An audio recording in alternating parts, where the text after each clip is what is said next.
BookTube, welcome to Jackie's Literary Corner. I am Jackie, and it's time for a bookish update. So we just got back from visiting my Lola. I actually had 5 days off from work, which I was surprised. I kept checking my schedule on our app for on our work app, and I did actually have those 5 days off. I kept anticipating though my manager would change things or whatever at the last minute, because sometimes she'll do that. But nope, I still have the 5 days off. But I mean, I am working tomorrow, which tomorrow, as I'm filming this, tomorrow will be Thursday, and it is our busiest day because it's senior day. So that will, hey, I'm working on senior day. And, I'm working, it looks like an every other day schedule. It looks like well, I wouldn't say every other day because I will have the 7th and the 8th off. But I will have, I'm working tomorrow, and then I'm off on the 2nd, and then I'm working on the 3rd. And I think, I don't know, she seems to put me in this kind of pattern a lot. So in a way, I do have a schedule, but it varies. Anyway, so, I, of course, brought some books with me. Probably one too many, but one of them was a book from a series. I was almost finished with the first book, and I didn't want to wait. I wanted to go ahead and start reading book 2. So I brought book 1 and 2, and then also there was a couple other books from other projects I wanted to do this year that I didn't read any books for that project. But the book that was the first book that I finished was Grace of Kings by Ken Liu. And that was a really great first book. I enjoyed that. It's probably going to be one of my favorites. And this is book 2, The Wall of Storms. And I did not realize this when I started the series, but I think it's a generational story where each book is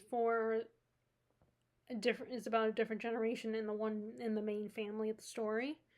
I did not realize that, but it works for me. And so this is a little different. This is about a different, the kids of the main characters of the last book. And I don't have a lot to say though, because I've only read a couple chapters, and I can't really talk a lot about it. Like I said, what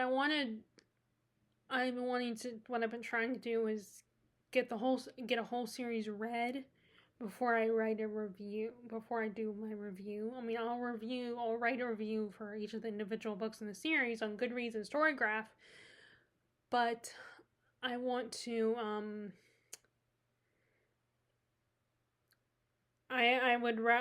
before I film a review for you guys, I want to do a whole, read the whole series. Now, of course, once I do my wrap-up in February, I will talk about the book at least a little bit. Because, yes, I am sticking to the bi-monthly wrap-ups, where I'm going to do reading for 2 months, just keep you guys updated, and then I will do my wrap-up for the 2 months. That's what I've decided. So, kind of a compromise between, where instead of just doing between, quarterly wrap-ups and monthly wrap-ups, where I just do 2 months of a wrap-up of 2 months. So it won't be too much for me to remember, and it won't feel like oh, I have to read a lot so I can give you guys a lot to talk about. Again, I'm well aware that you guys probably don't necessarily, it doesn't bother you if I don't have a lot to talk about. You just appreciate that I'm sharing my books with you guys. But like I said, I would like to have, I would like to have a little bit more than just a couple books to talk about. But I also want to make sure, like I said, I want to remember to remind myself that it's not about the quantity, it's about the quality. So I want to make sure the books, not that I will read books just for easy reading, or books, just like, I want to read all the books I buy. It's just, I will procrastinate reading certain books that I own just to get to other books, or I will books that I'm excited about in the moment are books that I just recently purchased, and then there were books that I was excited about before, but they've been now sitting there for a long time. And so now I'm not as excited, even though I was excited when I first got them. So it's a cycle, my reading cycle. Anyway, so yeah, I can't really say a lot about this because then I want to spoil book one. But I'm liking this so far. I'm enjoying the series. I'm excited to read it. And it gave me a nice feeling when I finished the first book and I immediately jumped into the next book. Because it was like, yes, there were some characters that I didn't remember the role they had in the story. But it was still enough where I could jump into and be excited and know what's feel really immersed in this world and not feel like I'm just jumping in for the first time and trying to ease my way back in to figure it out and stuff. I've already been there, and now I just took a little step out of that world for just a little bit, and now I'm back. And it hasn't been that long since I've been gone, so anyway, so yep. And then I did start reading. So one of the projects I did not cover in January. It's almost the end of January anyway. I mean, I guess I could try to read this because it's not super long. Try to read this before the end of the month. But I mean, I really only have 2 or 3 days left, and I don't want to rush it. I'd rather save this for February, and that is the Tolkien biography by Humphrey Carpenter. This was a book that Terry got me for Christmas. And I was excited to read it. I decided to bring it with me because I hadn't done anything for the Tolkien project. I need to get into I need to get back to the, what is it called? I can't remember what it's called, but I always refer to it as the Bible of Middle-earth, but I can't think of, for some reason, the name of it slips my mind. It's right there at the tip of my tongue, but I can't think of it. But you guys will probably know what I'm talking about when I say the Bible of Middle-earth, the creation story, basically. It's gonna randomly pop into my head once I'm done when I'm halfway or almost done with this video, or after I stop filming, it's gonna pop into my head. But I think I was still kind of struggling. Well, where do I start? Do I just jump back into that one because I've debated about starting over with that one because it's been a little over a year since actually probably 2 years since I last read it, and I need to get back into it, and I'm worried, and it's not super plot heavy. It's not a plot heavy story. But I still, there might be stuff I've forgotten. And I could probably look things up, but I almost would rather start over with it. So I've been going back and forth with that. And I just decided to go ahead and read this first. And then maybe I'll start that one as well. But this is, as it says, the biography on Tolkien. And I've read the first 4 chapters where we meet his parents, Tolkien's parents, and I did not realize that both his parents died. He lost both his parents at such a young age. I did not realize that. I mean, I know it's a different time and everything, but I was just still kind of surprised and feel bad for the guy, that he lost both his parents. He barely had a relationship with his dad, and his dad decided to take them to, I think, Africa or West Africa, and his dad was like, "Oh, this is the place. I never want to leave here. This place is perfect for me." But it wasn't really good for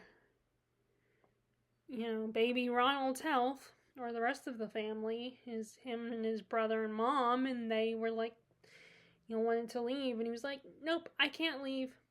And then he ends up, when they do leave and go back to, I guess, London, I think. Or no, Birmingham. Not Birmingham, Alabama, but Birmingham, England. and they go back, and, he was gonna eventually, his, Tolkien's father was gonna come back later, come and join them later, and then he gets sick and dies. And that kind of pissed me, it was sad, but it's also that kind of pissed me off a little bit. It's like, you're being a little selfish, dude. But anyway. And I also got to the part where, we met the future Miss Tolkien, Edith. And that story is so cute. Like, and I also, I have on my extended edition of Return of the King, there's a big documentary on the making, not just the making of the whole movie series, but also kind of talks about the history of Tolkien and how he created this. Like, talks a lot, and they talk about his, a little bit of his relationship with Edith and how they met and everything. And it's just a cute little story, and just it feels very Romeo and Juliet-esque. Let's put it that way. And but yeah, it's really fun to read about him. And I kind of feel a little proud that I'm taking the initiative to learn more about Tolkien, the author. Like, I know they say don't meet your heroes, and you might not want to learn about your favorite writers because sometimes they may have checkered past. Their ideas might not you might not like them, and especially when you're talking older authors that are, like Tolkien or Tolstoy or someone that are like dead, that they came from a different time. And especially, female readers reading about male authors that they enjoy and finding out they were not that nice to women all the time. And they have mentalities that are very old-fashioned, and and sometimes they're just not always nice people. But I still, like, Tolkien so far, he seems like a decent guy. Like, maybe, there might be some old-fashionedness about him, old-fashioned mentalities, but I still, so far I don't think, he doesn't seem like the type of person who would have any really terrible skeletons in his closet or really bad, mentalities. Anything that would make you a little disgusted as a modern person and knowing what we know. I mean, I could be wrong. There might be something about him that people wouldn't like. That people would be like, well, things are different now, and I don't know if I approve that mentality, that way of thinking. But either way, I feel very excited because I'm actually taking the time to learn about Tolkien, the author, not just reading Lord of the Rings, but also learning about who Tolkien was, his history, and what inspired him. I think that's a good way to learn if you want to read something, especially a book that challenges you. Like, someone had recommended I read more about James Joyce. So maybe that might help me read some of his works, like Ulysses and The Portrait of an Artist as a Young Man. Like, it might help getting to know James Joyce and how he writes, why he writes the way he does, and what inspired him. But anyway, so yeah, I'm excited to read this, to continue reading this, I should say, because I've already started reading it.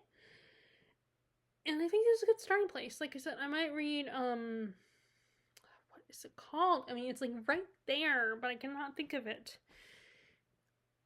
That other book. But anyway, so yeah, that's the next book I got. Made a lot of progress. Oh, and before I forget, I did read a little bit more of Blackwater by Malcolm McDowell. And it's got really interesting, and there's a character that was introduced earlier in the story that I didn't like, and you learn some of her. I mean, she's no longer in the story, but you start to learn more about her, and maybe it makes me kind of see her in a different way, and maybe realize, oh, so maybe she's not that bad. Maybe there's a reason she is the way she is, or why she made the choices that she did.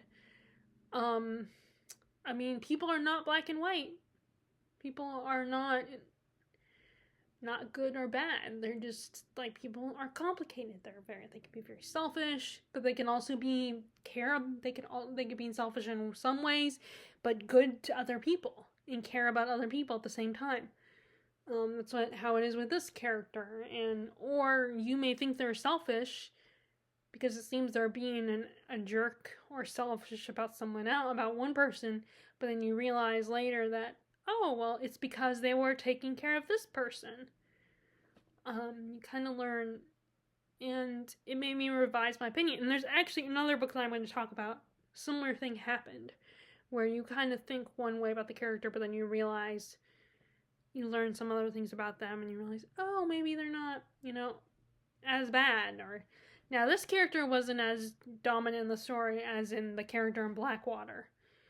And oh my god, Mary Love is driving me nuts. And, oh my god, she is so controlling and so manipulative. I mean, she comes from a place of love for her children, and she really wants to protect them, take care of them, but it's almost like she wants them to always take care of her. And she's so worried that they're gonna abandon her or something. Like, this society is very much a woman's world. The women run the show. The women are very dominant in that they really are the puppet masters.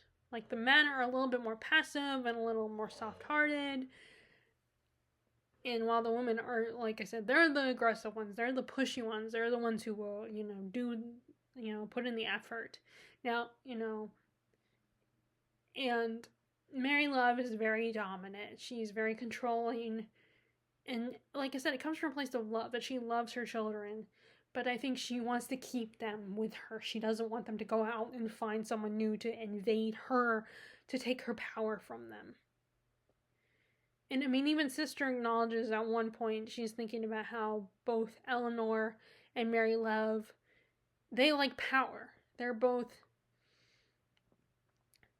trying to fight over who has power over Oscar. And, but now she has other people, and she's realizing that Sister's not going to no longer be as submissive to her mother. Like, she wants some independence, and she knows that the best way to get it is to find a husband, and she does. But yeah, Mary Love is driving me crazy, because I'm like, you cannot keep your children hostage.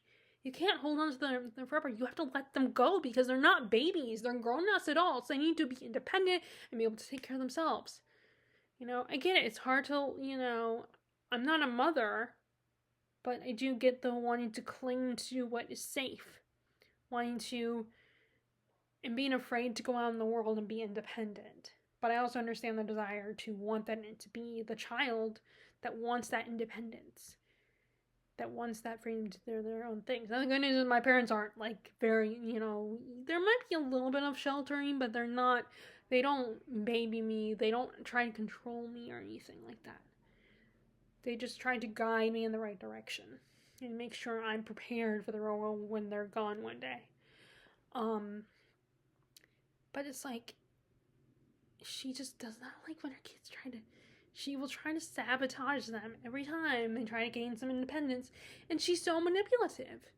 And it's just like, oh, you don't love me anymore. If you love me, you wouldn't have done this, you wouldn't have abandoned me, you wouldn't have let me, plan everything and do what I want, and buy all this stuff, and and the whole time will drag out, like, she bought a house for Eleanor and Oscar, but basically took forever to have the construction people build the house. And then when the house was built and Eleanor was trying to get them into the house, trying to fight to get them in the house and get out from Mary Love's house, she was like, oh no, you can't live in a house with no furniture.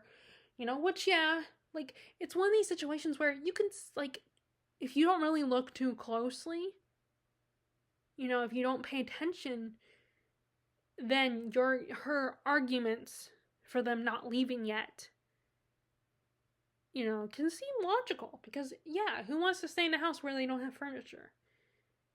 And, she wants to make sure the house is safe, and, well built and everything. Like, it seems like, but if you really pay attention, you know that deep down Mary Love is just manipulating the whole situation so she can keep Oscar and Eleanor under her thumb. Because she does not trust Eleanor. She still doesn't trust her. Briefly she did when they were allied in another threat to their family. But then, once again, she's like, I don't trust you. In fact, and then, now this book is set in the early 1920s, so there's racism in the story, and there is racism in the story, and one of the ways she tries to control things is her brother, her niece is playing with this girl, their housekeeper, their maid, and I don't remember her name. She has her daughter, Zadie. They're black, and Zadie and her and Mary Love's niece, Grace, were playing together. They had so much fun together, and they really enjoyed each other's company. They were best friends. But then all of a sudden Mary's like, oh no, we can't have that. She shouldn't be friends with a little black girl. This girl's supposed to work for us. She's supposed to clean house and all that and, do the chores around the house. We can't have them being friends. And so she actually has Grace trying to be friends with this little boy who, I want to say he has disabilities, or he had disabilities or something. And I don't know, but he definitely played by himself and was not good with playing with other kids. He couldn't play with the other kids. He'd rather spend his whole time by himself. And, like, his mom would give him candy. He just constantly have candy in his pockets. I mean, I want to say he might have had disabilities, maybe even had autism, I don't know.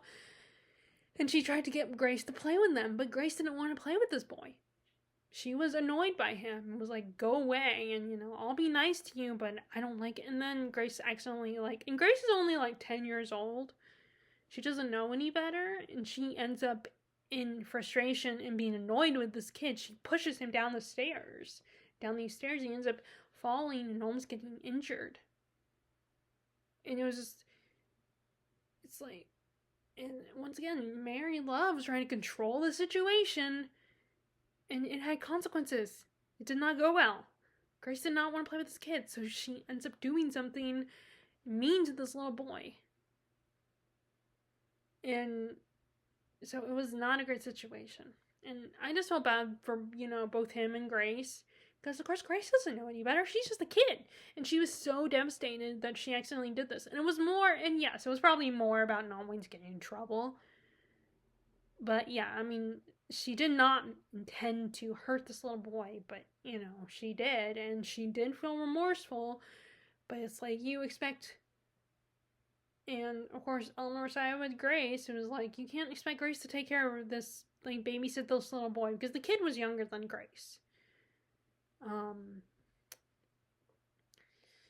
So it's just that. But this book is so, such an immersive world. And such a, I do enjoy a good small town story.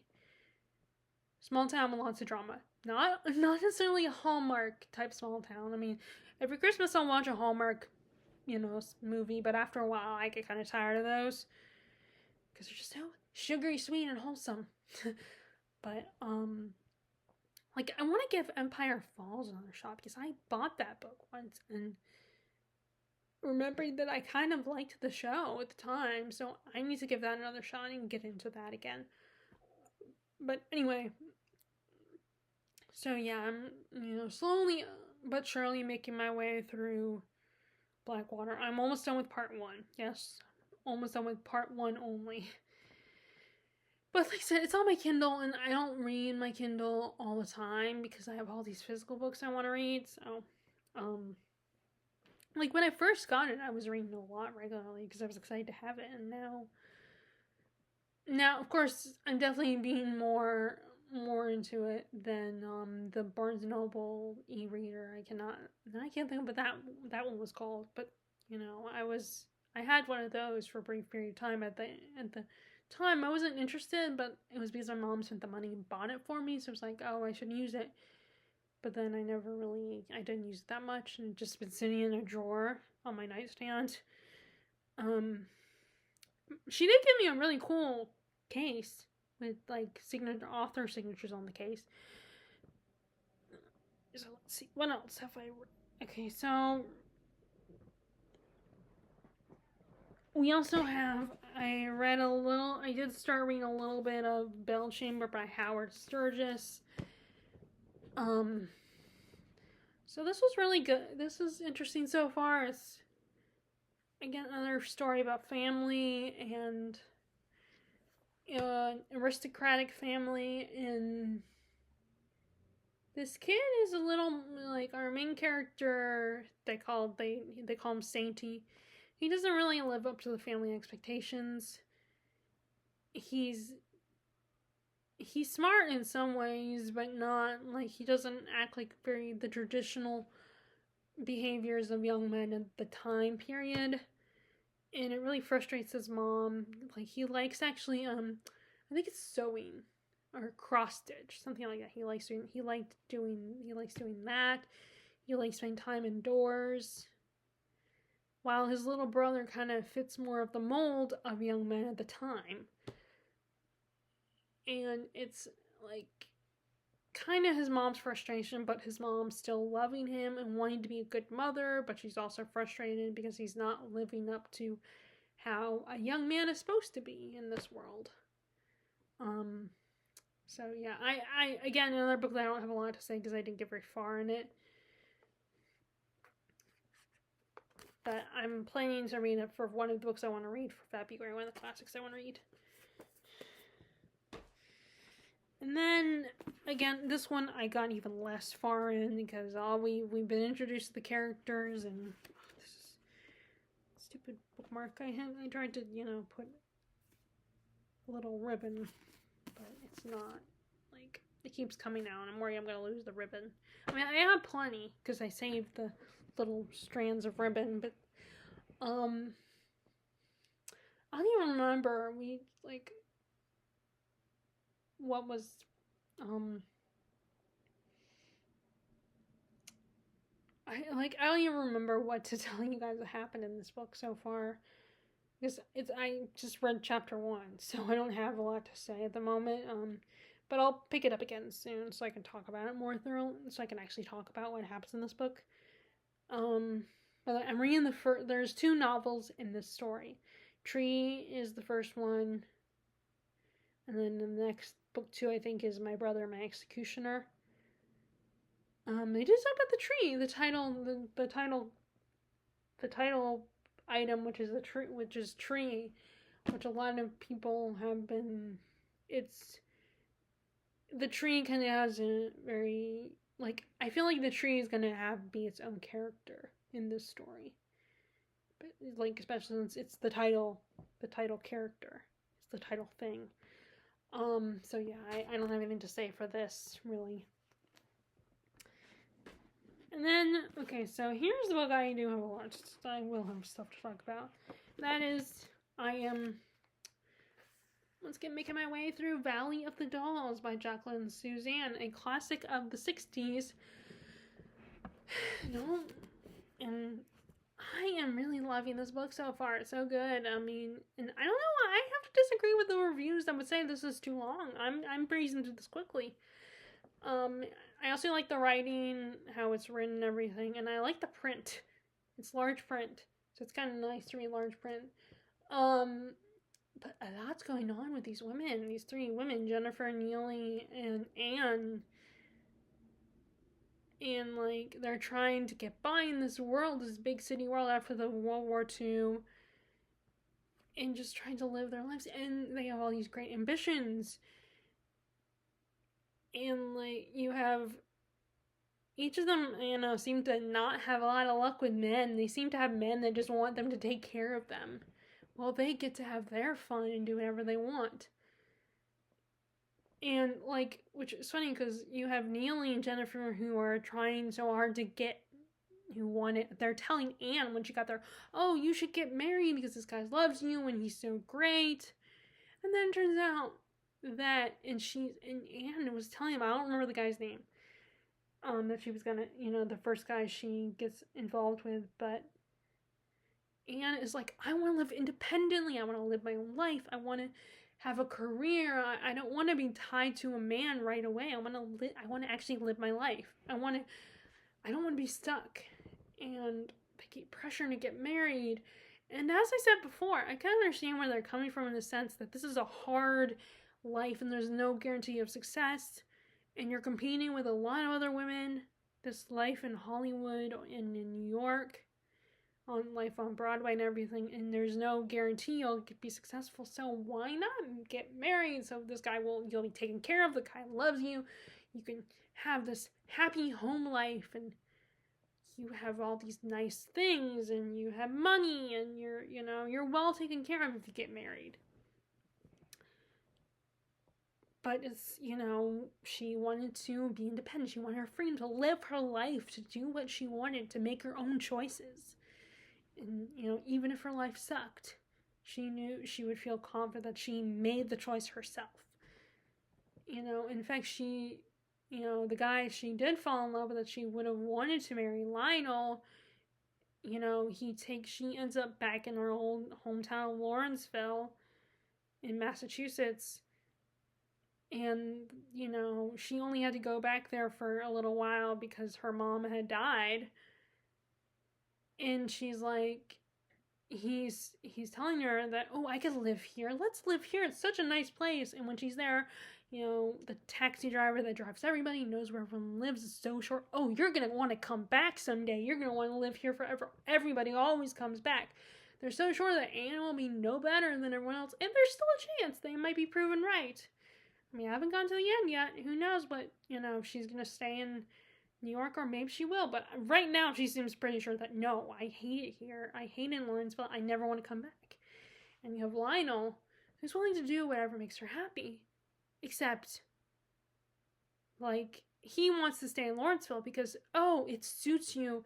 You're meant to be here, and this place is perfect for you. And you could stay, we could come here and make a happy home, and you could make babies, and I could write all the time, and it's just Lionel. It was like, at that part, I'm like, you're doing so good, Lionel, and then you screw it up. You're doing so good, being a great boyfriend and everything, and then you just ruin things for her. And I get that he wants to be a writer, and he has to get out how he feels, what he's dealing with, because he was in the war, and he's not a bad guy, but it's like, she has made it clear to every person that she doesn't want to live in Lawrenceville. She doesn't want to be a happy homemaker. I mean, maybe one day. She says that, yeah, she would love to get married and have kids someday, but she loves the New York life and having a job and being independent. But then to be told once again by another person, oh, this suits you. You should stay here forever, and we can get married and have babies, and you can just be a happy homemaker housewife. But she doesn't want that. And he's trying to, and I don't know whether his choice eventually, I don't know whether to be mad at him about that, or to be like, oh, well, you didn't, maybe it was the best thing. Maybe that's a good thing you did that. Not necessarily, I don't know how I feel about his choice.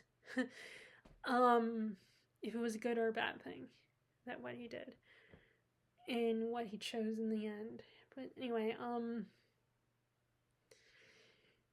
you meanwhile have Jennifer and Neely, who both get married eventually, and then they end up being unhappy.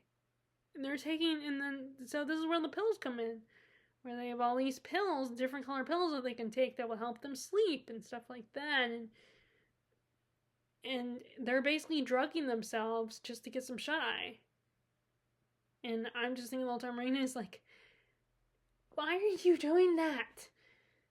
This can't be good for you.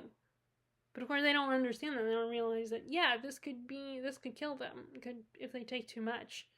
So I'm wondering if one of them's gonna die at some point. But anyway, but it's just so sad because Jennifer and Neely, I feel like they don't really see themselves in a good light. They just constantly, they're constantly punishing themselves and just settling, and eventually they regret it. and, you know, making all these sacrifices. They don't see themselves in a good way. They don't really think very highly of themselves. I mean, now Neely's trying to fulfill her career, but she's making them, you know, but they both seem to think marriage will solve all their problems, but it doesn't in this case. I mean, and I think it's more about the, you know, this type of environment and the men and women of this environment that they're in. Like, because I think there is, you know, I mean, my parents are a good example of it. There are good marriages, but they're not in that environment. They're not in that Hollywood, you know, Broadway environment where you're tempted and exposed to so many, you know, again, temptations. But yeah, it's the fact, you know, it's such a good story that really packs a punch, I think. So I was reading this on the way back home, so, and I like the colored edges of this one. But anyway. So yeah, that's how my reading went while I was visiting my Lola. And I want to make sure I prioritize the Gilmore Girls reading project, which the Valley of the Dolls applies to that. And then, you know, I'm reading the biography of Tolkien, and then I still gotta worry about the Stephen King project. And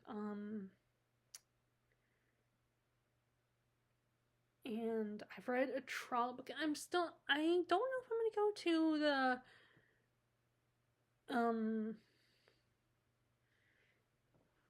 the Moonstone yet. I might wait until March, because I only have three Wilkie Collins books to read, and then, you know, I will buy more at some point.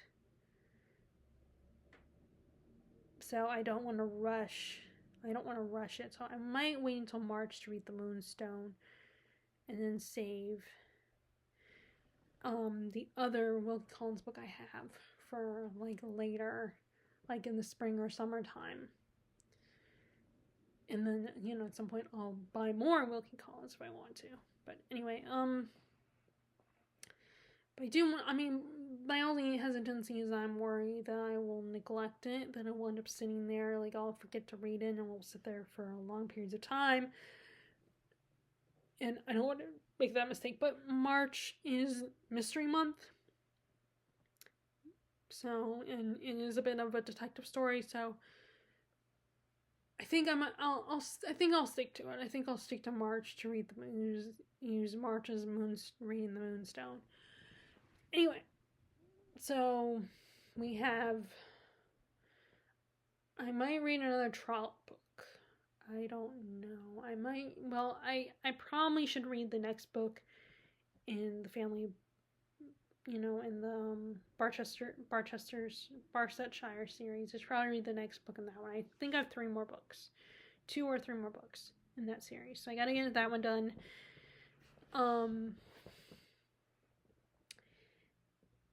And then I have my Stephen King project.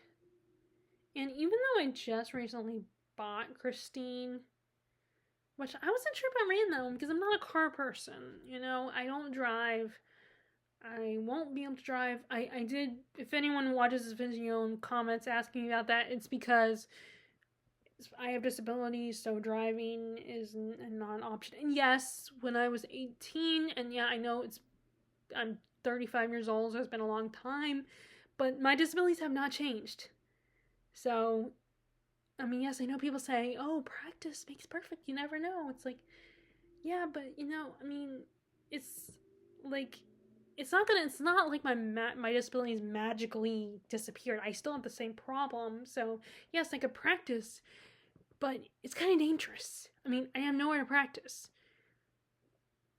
I mean, there might be areas around here, but it's, you know, I'm not, so please don't, like, yes, I got tested at 18, so I know, as of right now, I know that I can't drive.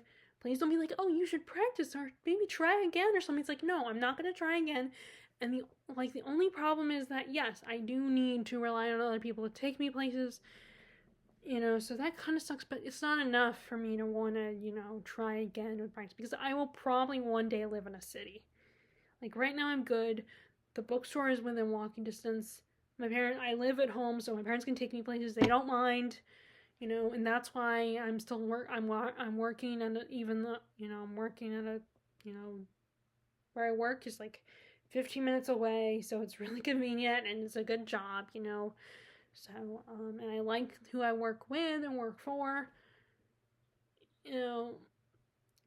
So, yeah, I'm just, even my friends will ask me about the driving. It's like, no, it's not going to. Besides the fact, I'm scared. I don't want to drive. People are scary. Even the people that drive really slow, sometimes they can be scary too, because they're not always paying attention. And the fact that people are constantly on their phones all the time, it's like, I'm not going to, it's not enough for me to want to risk learning how to drive. There's one more thing, and that's that I don't get to pick the tunes I don't get to pick what we listen to on the radio. So yeah, there are some inconveniences, but like I said, it's not enough, like, for me to want to try again. So, I'm just telling you because other people have been like, oh, have you ever, why not? Or you should try again. You never know. Things might change. It's like, no, my disabilities have not gone away. They haven't changed. I still have the same problems.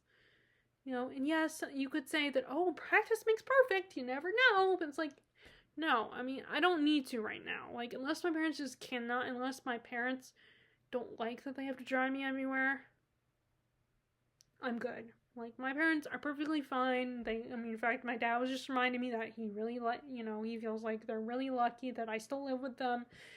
And I do appreciate that I still live with them. So yeah. So, like I said, I'm only saying because people said things to me in the past when I've mentioned that I don't drive. But anyway. And I don't even remember why I brought that up.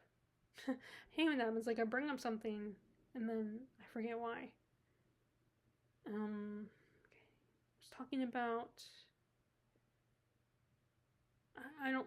Well, anyway. I did see Step Brothers, by the way, for the first time, and it was hilarious. I love Step Brothers now. It's like, it was so funny, and in a way, I could kind of, to some extent, I could relate to, in a small way, I could relate to the two main characters, Dale and Brennan of the story, how they're living at home, they got a pretty good life, and they're still kind of, mentally, they're still kids. They're 12-year-old boys still. And no, I'm not that bad. I'm much more mature than those guys are, believe me. But I definitely, the feeling like you're living at home and you still feel like you kind of gotta ask mom and dad if this is okay, or, are you cool with this? I try to phrase it in a way that sounds like I'm just a mature adult, just making sure my parents don't mind. Like, I try to frame it, but yeah, I definitely, in a small way, I kind of relate to those two guys that, in that story. Again, in a very small way. But that movie was hilarious. I'm glad I watched it finally. Now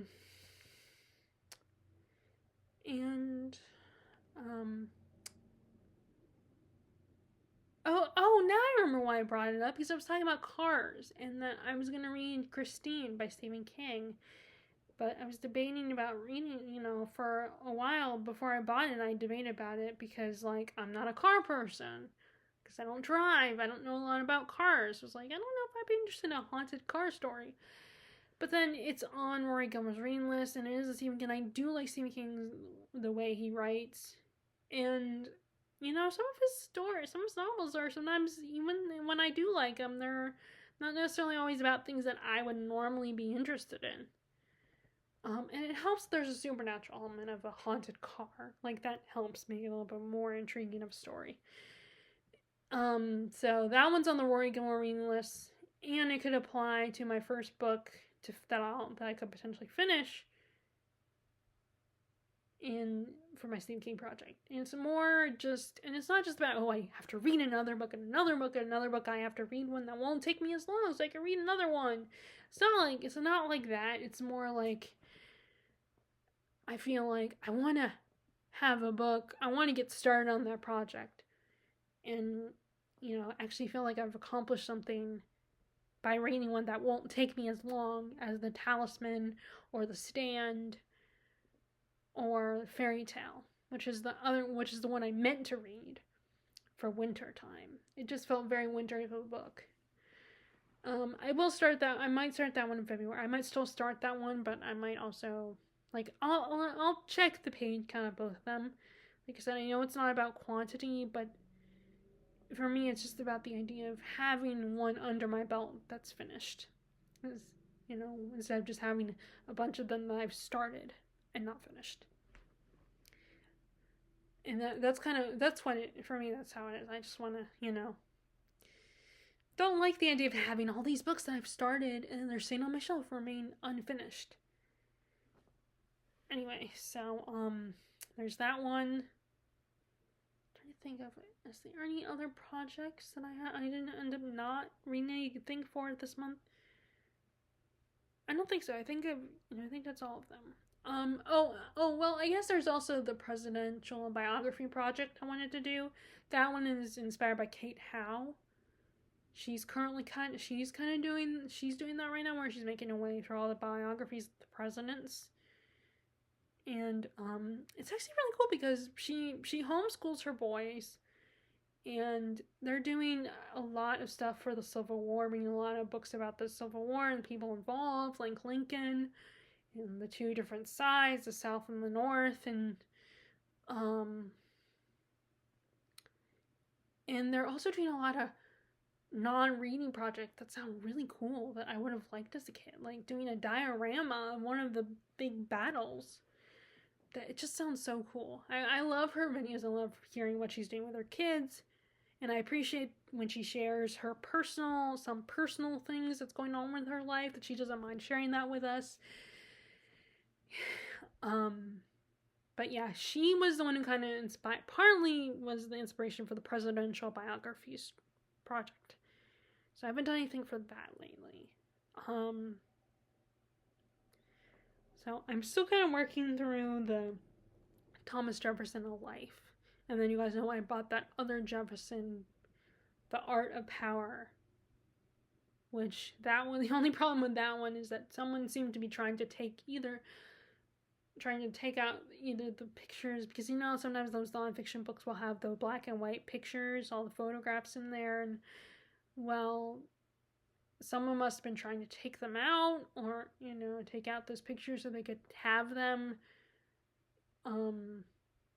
because now those pages are now out of the book, out of the binding of the book, but one of them is also the backside of a page with the words on it. So it's really annoying, because I'm like, I want to keep it in there, I don't want to lose it.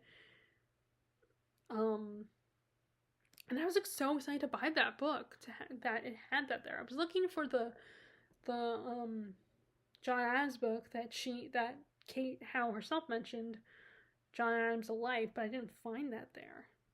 So that kind of but I found that Jefferson book, and I want to say she might have mentioned that one in one of her videos.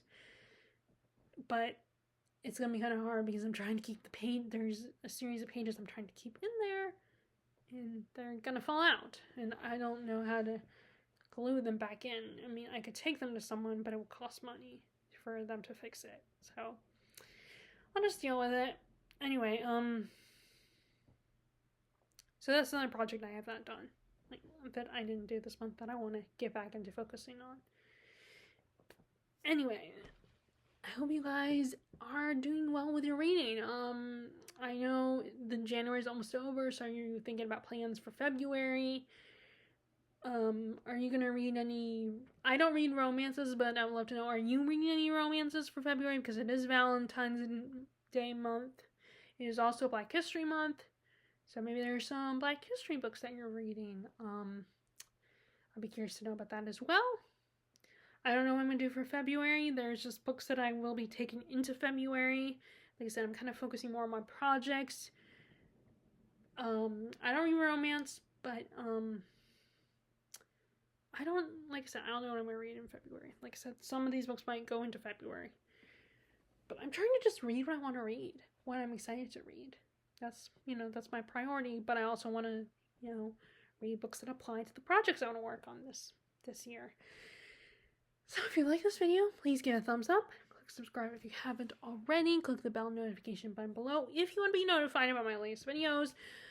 I hope you continue to enjoy watching my videos, enjoy your reading, and I will talk to you all later. Alright, bye!